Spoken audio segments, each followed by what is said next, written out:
All right, everyone who has just joined us, we're going to get started here in the next couple minutes. I just want to give people a chance to trickle in. We had this last time and it took about 5 minutes, and we had that number consistently through the rest of the call. So I'm just going to allow people a few minutes to get in here so they don't miss anything. 21. But in the meantime, for anybody who doesn't know me, I'm Ryan Mullins. I am Corey's campaign manager. I'm going to do a brief introduction for him here in the next couple minutes.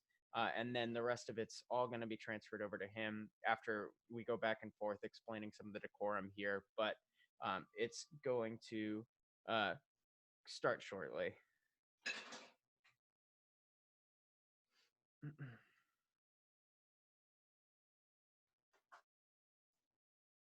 Are you hearing me, Corey? I know you just said. Okay, perfect.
I know we had more RSVPs than currently are in right now, so I want to wait a couple minutes. I'm not going to wait too long. We'll get started at 7:05, but I just want to make sure that people get a chance to get on.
All right.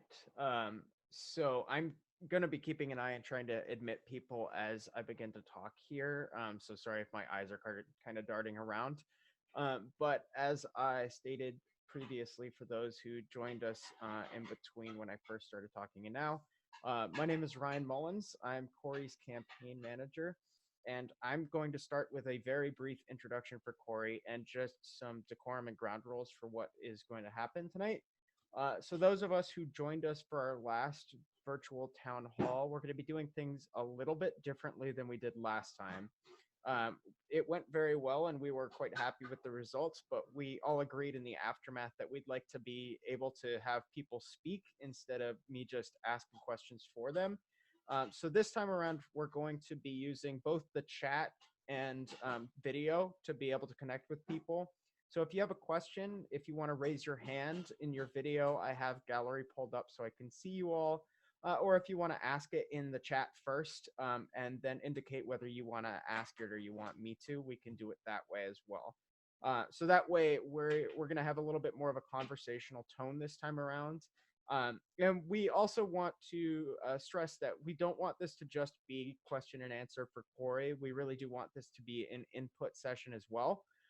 So if there are comments that you would like to give, or if there's specific policy or something you want us to discuss, there's a chance that we haven't heard anything about it and we want to learn what your perspective is. So if you have some new information, we're happy to engage with you on that.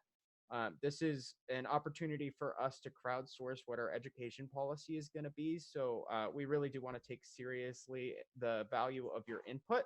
So anything that comes up, please feel free to share. We really do want to have a back and forth here.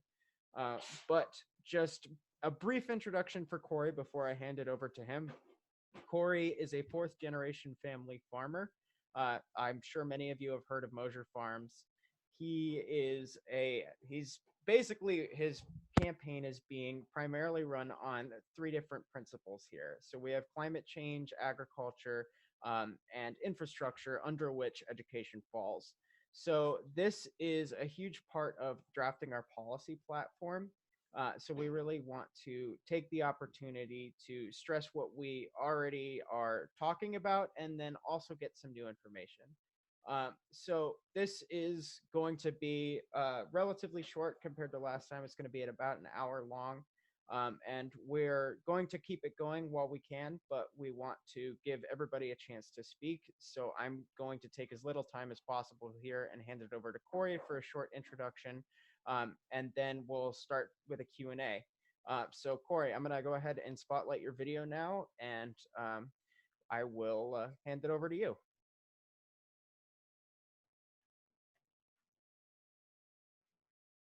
Me okay? Yeah, there we go. I just unmuted you. Okay. So welcome to tonight's ride along with John. For those of you who are watching John driving his car, please, John, be careful. No, it's really good to see everybody tonight, and really thank you so much for joining us. As we talk about education tonight, I know a lot of Zoom calls and especially those that are continuing their work throughout the day, another meeting at night. I can't tell you how much we appreciate you joining us and partaking in this conversation. And that's what, to reiterate what Brian was saying, that's what we really want this to be. So education in an hour is a pretty lofty goal. And this conversation begins here, but does not stop. So please engage with us as we go through, and you'll hear me say that a few times tonight. Remind you that Brian and Ryan are always, very open to engage and get me in contact with you. Please reach out to us, and so we can continue this conversation. So let's get right to it. What you're getting tonight with our conversation, I'm going to give you my perspective, because what is Corey going to do for education? He's going to be the new assemblyman, when he's the new assemblyman. And I'll give you a little bit more of my background, and then we'll jump right into some of the elephants in the room, as education has been a pretty hot topic in the last week in New York. So what you're getting somebody from a family, several generations that went to Madison School in the central part of in Madison County. Those of you know Madison School, small. Class size relative to others. So you're getting that. You're getting a son of a person who graduated from Madison and went into the military on to become computer information systems and work for Fortune 500 companies. You're getting, a nephew from an aunt who continued teaching in Central New York, in Vicki Magonis, who, I saw Eli, and I know we can't do back and forth right now, but I wanted to ask him who's the most famous person you can think of, Eli. And I can challenge that everybody in Hamilton probably knows Vicki McGonis more than they know that famous person. And that's what our teachers are, right, to these communities. There is not a person that I don't meet that isn't really quick to say, yeah, I had Vicki as a teacher. My kids had Vicki when they were growing up. So that's what you're getting, that perspective with me. You're also getting somebody who graduated from a college or a high school in suburban America. My graduating class was over 800 people outside of Richmond, Virginia. So you're getting that perspective of a very different system than the one we have in New York. And I'm really going to talk about tonight, and what I want to display for you all is what that perspective means, how that highlights some good that I see in different types of educational systems. And also I want to implore you that we're not just talking K through 12 tonight. We have 5 excellent colleges in this district, and they mean so much to what we're doing in this community. They play huge roles in our community. So we're going to talk more about that. But let's discuss the elephant in the room. As many of you know, or if you don't know, Governor Cuomo made some headlines last week by talking how brick and mortar schools are one day going to be obsolete, and what that means as we go through this crisis and we come out the other side. A lot of business has been made about this panel that he's put together with some high profile names like Bill Gates, but I will, in doing some looking at that, there are 20 people part of that panel. Some, I'm sure, great educators, people that know education well. But I will say, when I first had that, I probably had the same reaction that a lot of people did, in the fact, like, wait a second, he's completely undermining the role that our education and our schools play in our communities. There's so much that our kids gain and lean on in a setting with that traditional school approach, and just more questions, I think, than answers. As this crisis was going on and I was talking to family, I had a conversation with my cousin who's from Indianapolis, and he told me, I asked, his kids are in high school, I said, how are you guys doing with this? And he said, my kids are okay with this. They, as part of their curriculum, they have to spend a quarter of their school year completely digital and online. And I think that kind of gave me pause and say, well, there's definitely a way to incorporate, because this is the world we live in today, and we need to be creating the education system that prepares our youth for their jobs. And if this is the world that a lot of us are going to be living, then it definitely has to be part of what we do. So I do believe that there is something to that. I was talking to a retired teacher today who said, or retiring teacher, he's counting down the days, that he never imagined, with about 50 days left until his retirement, that he would be changing completely his approach in teaching to his kids. And he expressed how much it forced him to rethink some of his approaches, and to see some of his kids respond in the way they did, I think is really telling, and something that we need to engage our teachers and administrators and talk about what is going on right now, as they've had to really adjust and do some heroic things to make sure that they're still engaging their students, but what they're learning from this and how that can be better incorporated into our education system down the road. So I really do look at it as both. I don't throw up alarm bells and say, okay, Cuomo, that is completely undermining what we know as education and is missing the point. I do see problems with it, but I do think we need to look at this with our eyes wide open. And I can't wait to engage with you guys tonight about that conversation. And before we get into that, I do want to talk a little bit more. I mentioned our higher education. You're also talking to somebody who believes a whole lot in lifelong learning. As somebody who was a decent student in school, and then went to college and really had a hard time finding myself, as a story for a lot of people probably, trying to figure out what it is that was going to be that next step, and really struggled to find, until I found our family farm and fell in love with that work. And then it wasn't until I joined that later education, 10 years into the farm through Cornell University in their lead program, that I really, okay, now I'm matching the passion that I have with that higher learning, that people really search out. What is that passionate thing that you're gonna gobble up, and there's no more sitting at a desk looking at your watch all day counting down the minutes. You don't have enough hours in the day to learn and absorb everything you can, and that higher education, that lifelong learning is something that I've benefited completely from, and I want to translate that story for people and so they understand.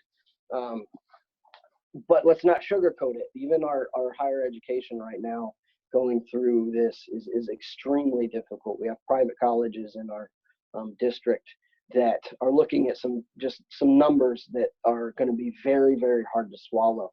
And I don't make it a practice of correcting doctors that are presidents of universities.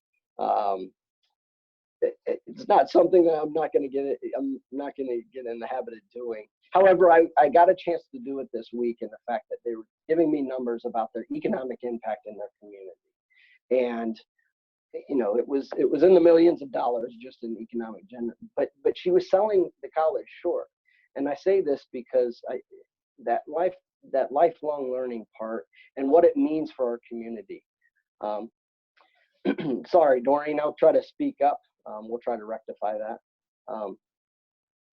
That college and what she was selling short is what it gives back in our community, as far as the programs that they run that then help our businesses out with ways in agriculture and ways to diversify. I know a lot has been made, through time about Cornell and their relationship as our land grant university. But whether it be Harquett College or Oneonta or Morrisville College, the things that they're doing in the community to move research and education for adults and give us opportunities for growth in our communities, I think is something that is completely underestimated, and we need to be speaking to a lot more about the impact that has, and that needs to be protected. So again, thank you so much for joining us, but I really do want this to be a back and forth. So let's get into it. Ryan, if you've got a question locked up, let's get started. Sorry, I just had to unmute myself. Let me just start by reminding you guys of what we started tonight talking about, which is how we want this to play out. So if you have questions, we'd like it if you could raise your hand, or if you could put something in the chat and just have us ask that for you if you want, or you can signify to us that you want to ask it yourself.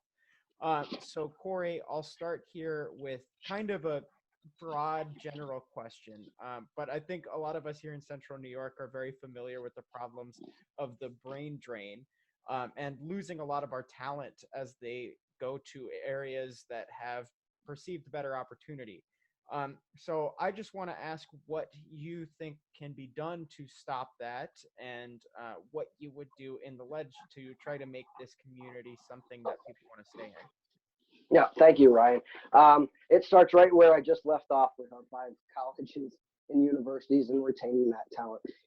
But you cannot do that if you don't have everybody having access to broadband. We need to be able to retain that talent that comes to our colleges in this district and show them, hey, I can live here, and I can make sure that I have a life here. They're already getting exposed to it with our great colleges, and those colleges do have relationships with the community, but we need to expand on that, and we need to be retaining that talent, because you're exactly right when you mention the word brain drain. There is definitely, I think, lost opportunity when we can't retain that talent in our communities. Great. Eli says that he has a question, so go ahead and unmute yourself and ask away. Can everyone hear me? Yeah, we can hear you. Okay. So my main question is about like the Common Core system, and like those standards are kind of known to be kind of a little bit demanding, and my question is, since some schools don't have as much funding as some schools might have that in a college town, like, so, and then the children's education is impacted because of how much money they received, and they might not be able to teach people the Common Core methods that they require to teach. So how do we make sure that the kids and people in college too learn the stuff they're supposed to learn, with no matter what the amount of money that each school or college gets? Thanks, Eli. Yeah, and I appreciate you joining us tonight. You're closest to this in a lot of ways, so I appreciate your input. It was a very good move to teacher evaluation to be separated from that. I do believe in the measuring stick, and so we can monitor how our kids are doing. But to tie teacher evaluations to that, I do think is wrong, because as you probably know, Eli, that you don't teach to a test. I think it's very important that we're empowering teachers to connect on individuals and the way different kids learn. As the father of 4 in school, I know very well what works with one and what works with the other. And you're exactly right. That I actually think is a strength of a lot of our smaller schools. I talked at the very beginning about having family that went to Madison, and myself graduating from a much larger school. Both need to be highlighted as the strengths that they have. That individual attention that we get in our smaller schools, we cannot take that for granted. But you bring up the point as far as funding. What is that formula? And that formula is extremely important. When the governor talks about cuts across the board, well, Canastota, that I think receives somewhere in the 80% of federal aid, compared to a school down in closer to the city that maybe only gets 1 to 2%. Well, if you're doing across the board cuts, then that school that can very not much afford it is looking a lot more. And I will add to this, Eli, as far as cuts, because a lot of it has been made about that right now. We need to be thinking about ways to generate revenue. I already talked a little bit about it, about retaining the people that come to our colleges and universities. And that's a long-term problem that we need to help incentivize and fix to make sure that we have the resources in our district that retains that talent. But we need to talk about ways that we can generate revenue, because just going across the board, I understand that we are in really tough times as far as the budget looks, and fiscally this is going to be hard, but we have to be looking at the ways that we can generate more revenue.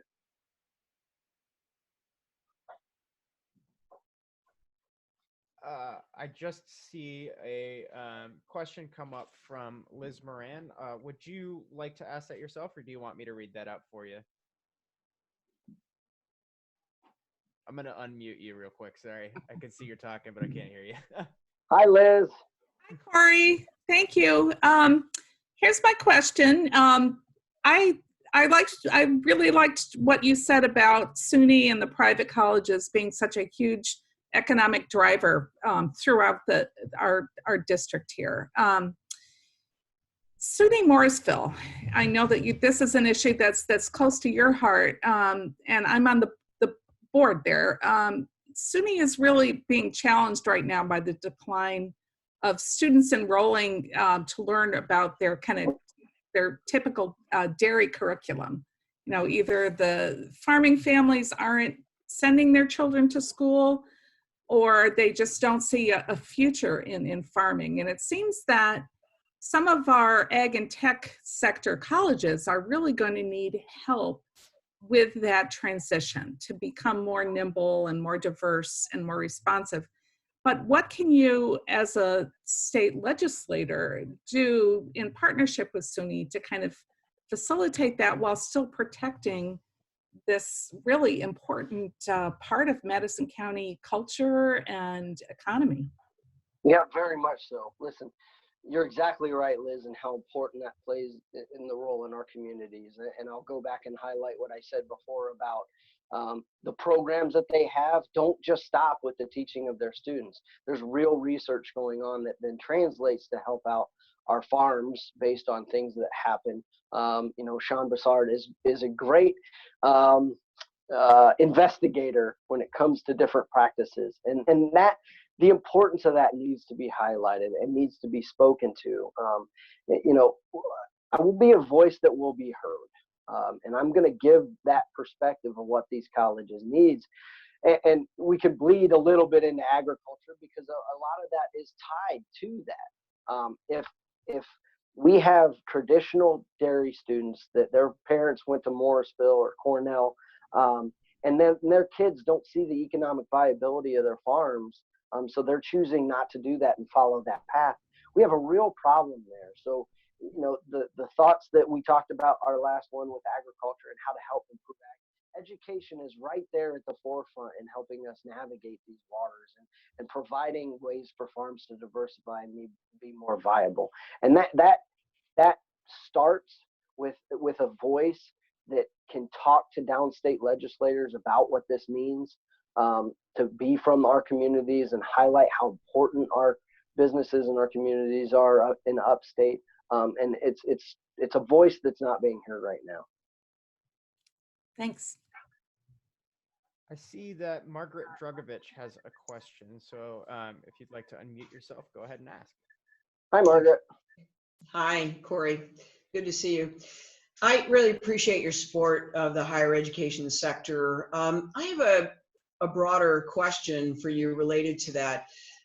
The projections show that there's going to be a fairly dramatic decline from this point forward into the mid-20s, all throughout the Northeast, but certainly here in New York, of the number of students who are eligible to go to college. And so all the colleges throughout the state are obviously quite concerned about this. And that really goes back to economic vitality throughout the state. And so when I look at some of the challenges that we have across the board, certainly the COVID challenge is an extraordinary one, but there are some fundamental challenges that we all have that really have to do with the economic vitality of the state and it's not just simply brain drain. A lot of my students would love to stay in this region, but they can't connect with viable activities for them to be able to stay, raise a family, et cetera. And so they find themselves leaving the state. So could you speak for a few minutes about sort of general issues of economic growth, what your ideas are about that? Because I think those are going to link directly not only to K through 12 education, but college education as well. Thank you.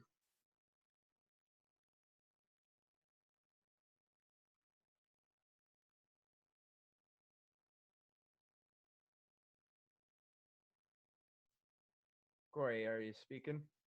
You might.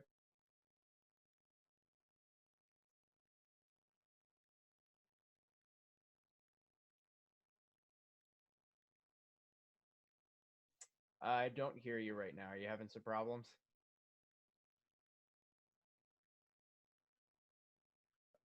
Corey, can you hear us? Sorry about that. Yeah, I everyone. can now. I apologize about Margaret. I'm so sorry. Mid sentence. Go ahead. I apologize. My Bluetooth cut out for some odd reason. Oh, these poor people. Everything that I just said for the last half hour, Corey, what are we going to do? You know what? I'll try to make it more brief. My fundamental, it's okay. My fundamental concern is that when you talk about higher education, whether it's K through 12 or post-secondary, what we're really all facing is this decline in the number of college going and school age children throughout the state, and we're going to see it throughout the Northeast. This is going to be a major economic challenge, and so I think that fundamentally all colleges and universities, all schools, all communities should be concerned about the fact that it's not just the college graduates that are leaving the state, but we're unable to keep families in this area or to draw families into the upstate area, but I would say in every county except for those down in the southern part of the state. I mean, we've all been losing population. So I was just curious, since that's such a fundamental issue that we're all going to be facing, I wonder if you have any comments about building and rebuilding economic vitality. Thank you. Thank you so much, Margaret, and please continue to engage, because that's excellent, and your perspective is so much needed. And that again, this is where it starts, right? Having these conversations. Economic vitality, right, in our area. I would say flexibility just pops in my head first and foremost, right? Dave Rogers, as Liz was talking about, Morrisville College's enrollment in farming, and those farming schools is going down. That school has had to adapt into those certain areas where they might see an increase in enrollment, and to keep those enrollment. Now, as an ag person, I hate hearing that, but I understand what those administrators are up against, and they need to be given the flexibility in order to move in areas and make sure that they're providing those services for students to attract those students to those campuses. And this does bleed right down to K through 12, right?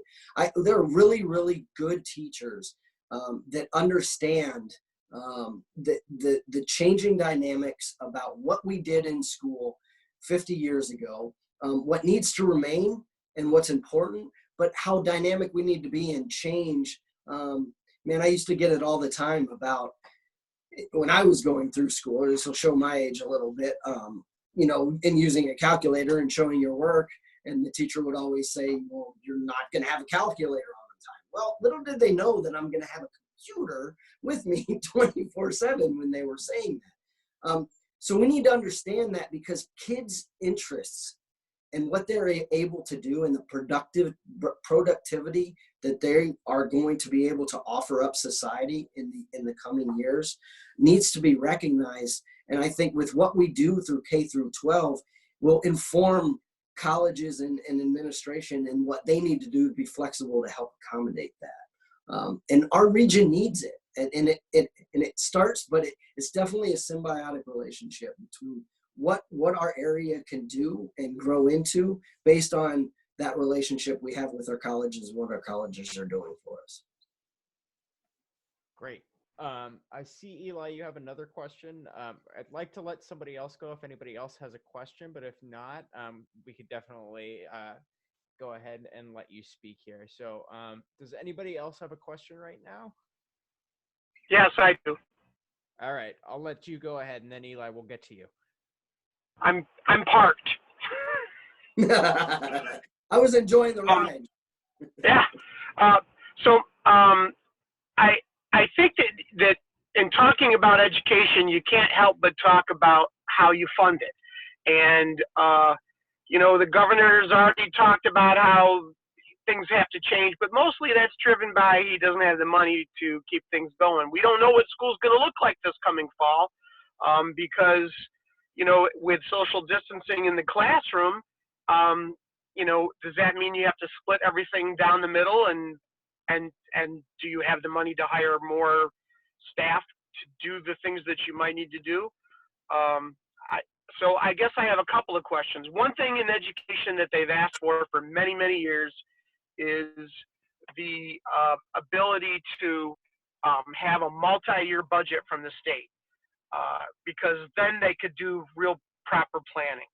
And then, would you support that? And then another thing that educators are very concerned about when it comes to funding is, where are you going to get the money? You went to Madison, I went to Stockbridge. We know that they're very dependent on the state budget and state aid, and just raising local taxes isn't going to cut it. The people that we need to tax are the people who are making a lot of money off of us now down in Wall Street. So I guess,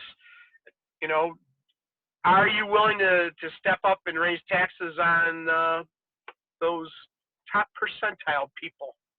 Yes, John, yes. I can say that right now, concretely. The wealth tax, the wealth disparity that we have in our country right now, I think you can't help but point to that and say they need to pay their fair share. So I do believe that and when I talk about generating revenue, I think there's ways to do that, but it kind of starts there. I think all options need to be looked at as we face this unprecedented crisis. You know, the ties that we have with school funding and property tax. I do think multi-year, but I'll expand that, John, because this is the uniqueness. And I have to say, I'll get killed by my father if I don't let it pass. I did not go to Madison. I have family that went to Madison, but I did not have the privilege to graduate from Madison. But I am a proud Knight of Thomasdale. But you know, in that district, and I was talking to a teacher today that said, I could not believe a budget was being voted on at the local level. That this wasn't something that was handled in a much. I mean, in New York, we love our local control, and I think it's important, and I think that creates problems. It's good in a lot of ways, and it creates problems in others. But you're exactly right. We need to be thinking about that, whether it be multi-year or what that looks like, because you're right, that planning year to year is extremely difficult. So keep that conversation going, John. I would love to pick your brain more about that. If you have more to add tonight, I'd be happy to hear it as well. Okay, thanks. Thanks, John. All right, Eli, we'll let you go again. Okay, so as we all know, your opponent, you have a few opponents, Dan Butterman and you have John Salka. So, my first question is, how did you? Well, I guess we kind of already know what Salka's position on education is because he's showing what his position is. But how does your position and Dan Butterman's education policy differ? And my second question is, where do you stand on what universities and brick and mortar schools should do going forward after this? Like, let's say in the fall or after this COVID thing is not affecting schools in the long run. So those are my two questions. Thanks, Eli. So I really appreciate that question, and I will stick with what Dan is talking about. You know, he serves on school board, and that shows, and I think that gives him good perspective in what they're dealing with. I know he's talked about a multi-year look at budgets as opposed to a single year, so I think that's a very good idea. You know, I'm really looking forward to having a back and forth more with Dan to parse out more about what he wants to. I'll talk about what I'm about, but I'm not going to sit here and kind of cast dispersions or highlight more about the differences because I'd rather have him here talking for himself. But I really appreciate that, Eli, because I think it's important to seek out those differences and what we both stand for and what we represent. And yeah, repeat the second question you had for me, Eli. I apologize. Oh, it was about brick and mortar. Yeah, it was about brick and mortar. And how it will return, and what will change about things after COVID or even during this COVID thing in the fall. So as I stated before, I do believe that there's going to be some type of I even hesitate to call it a hybrid approach, but incorporate some of the things that our kids are learning, our teachers are learning, and the administrators are learning about how to better incorporate. But man, that has to start with everybody having access to broadband. But at this point, I am going to talk about some of the concerns I'm hearing from teachers as we go through this, and they're trying desperately to keep their students, and they know that students are falling through the gaps. And there is real worry that even in the fall, with the fear about this virus, what parents are going to hold their kids back and not engage. And these are things that we have to be talking about, and why it's so important that we make sure that we come back whenever then we're following leadership to understand what the healthcare experts are seeing, because we need to get this right as we come back. And if we're not ready to come back in the fall, obviously it's really early to be making that assessment, but it is extremely important that we do this safely, because doing it wrong, we're going to lose people. I feel very strongly after talking to teachers today that doing this wrong is not going to help anybody. And quickly to answer your question about a debate, we have been working back and forth. So I can't announce anything yet. We're still ironing out details. That is something that we have discussed and would like to put forward because we want to be able to have a conversation with Dan. It's a primary, and we should give voters the opportunity to learn about the candidates. So there's been, I will say, we haven't seen any pushback from the other side or anything. So it's not that we're having difficulty getting a debate scheduled. It's just in the works. So hopefully that'll be in the near future. And then we have a question from Chris Rossi. Do you want to ask that, or do you want me to go ahead and ask it for you? Hi, Chris. Hello. Hey, I can put that out there. So, with the New York State's new green initiatives coming out, it seems like this is the time to really push. We're talking about how to attract people to our institutions of higher learning. We're losing students potentially. And I know Morrisville already has technology programs, but I'm wondering, how you could advocate or support more opportunities for learning in that sector, because it seems like that's really where it's all going right now. You're exactly right, Rossi. I would say that this is part of that flexibility that I was talking about, right? What can our colleges and our high schools do to help,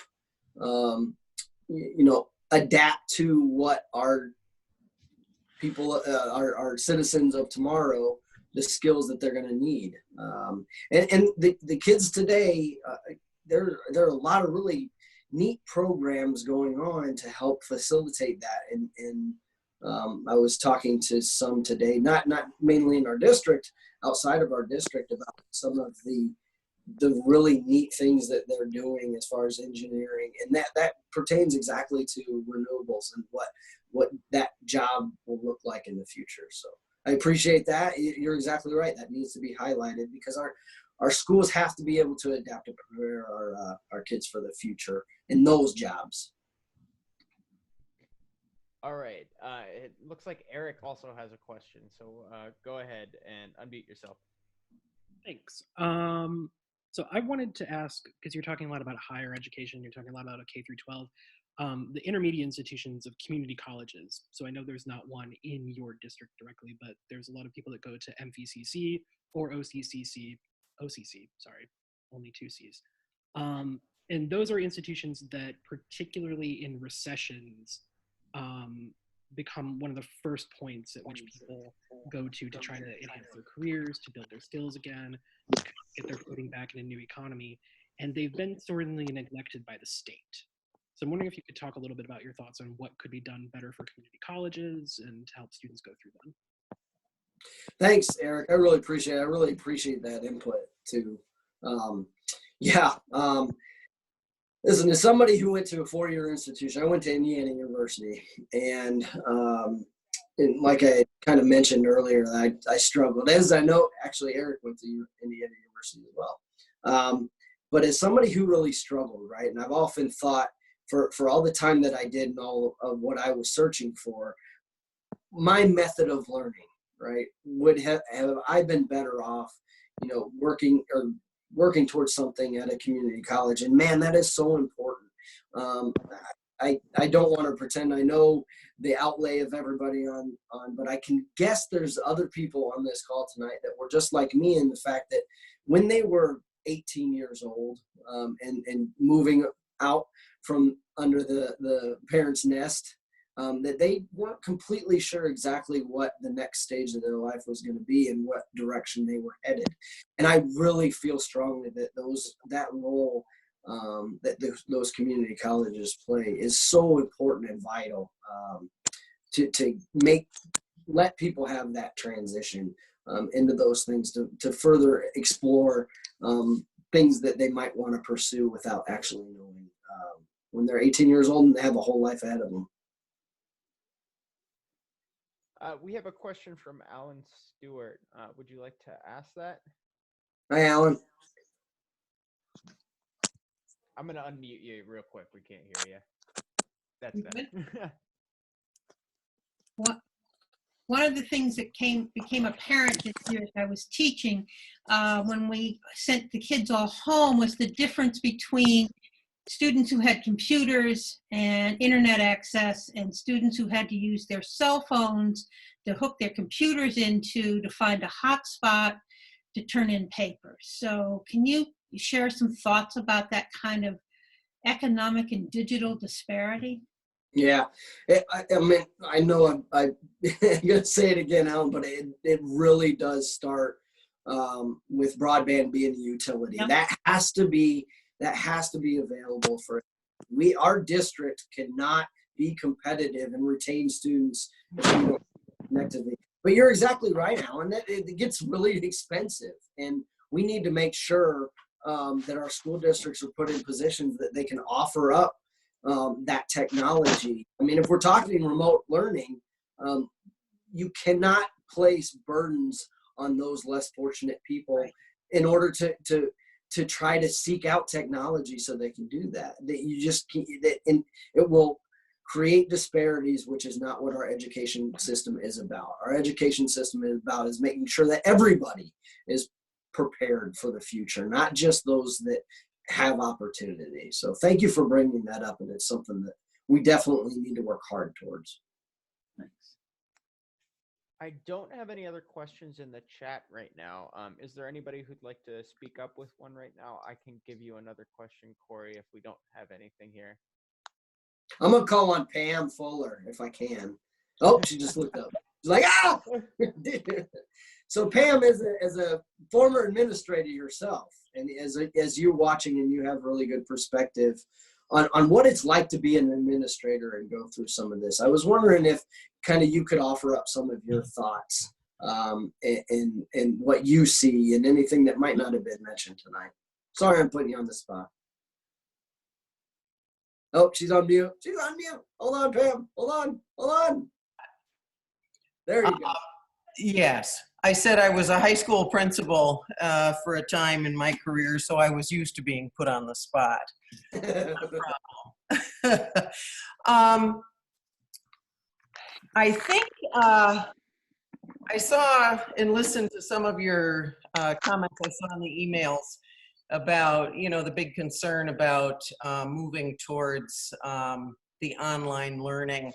And I guess my only thought and comment would be is that I think we need to look at this as an opportunity to really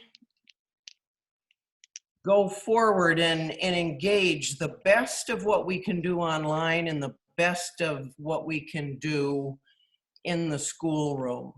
I don't see online learning as a threat, but I also will say that learning is at first social, and that contact, not only with the teacher, but with students, your fellow students in the classroom, is so very important. And so I think that we could honestly do something pretty neat that would allow us to be flexible in this very difficult situation, but also perhaps improve what we're doing for kids. So and the other thing, and it's so hard, things are not ever going to be the way they were. We really need to forget about going back to what we were and want to get quote unquote back to normal. We need to go forward and make it the best new normal that we possibly can. And so, your interest in this broadband initiative, I think, is much needed, but I'm not, I also know that we need to keep that contact and bring kids in to the school building and continue to do that for all children. Thank you. I had a recent conversation, or actually it was a text back and forth with a teacher that I worked with at the school district I was in, and she said, like most things, it's like the three bears, the mama bear, the papa bear, and the baby bear. There's one that's too much, online for some kids, too little for others, and you know, the band of kids that it fits just right for. So we've got all kinds of children, and we just need to develop how we go forward to meet each one of their needs. And I think we can do that. Thank you, Pam, so much. I really cherish that positive outlook about moving forward. I think that's wonderful, that quote that you had about, you know, not just getting back to normal. You're exactly right. We need to move forward, and we need to take these opportunities as we see them. So thank you, Pam. I really appreciate it. Sorry for putting you on the spotlight. No, that's okay. So we're approaching 8 o'clock, so I'm going to have one more question here. We have another one from Eli. If nobody else wants to get in, I'm going to give other people an opportunity here. Oh, Steve has one. Hi, Steve. Hey, Corey. As we were discussing about, you know, broadband as a utility and about the need to find a balance between classroom and online learning, do you think it would be feasible for, you know, the 121st district and other districts that lack in broadband to leverage that with the state to say, okay, we can go to more online learning, but you've got to fund, you know, more broadband access? Would that be a logical approach? I mean, that's what I thought of, right? When he was talking, when the governor was talking about in this panel, you and this, I don't want to bringing it back into politics a little bit, but this is what I think we're losing with John Salka. I think John would be very quick to say, oh my gosh, the governor, he doesn't know what he's talking about. Look at all these problems. But you're exactly right, Steve. You need to look at this and say, okay, if I can engage in this conversation and about what this would look like in the future and make sure that our needs are being met, we can talk about that online access and broadband in part of the more holistic approach that they want to look at with education. So you're exactly right. I see this as an opportunity going forward to highlight how important this is for, you know, our kids and our adults. So yes, very much so. Good. Okay. Thanks. Thank you, Steve. All right. So with that, I think we can begin to wrap up here. I want to finish by saying thank you all so much for joining us.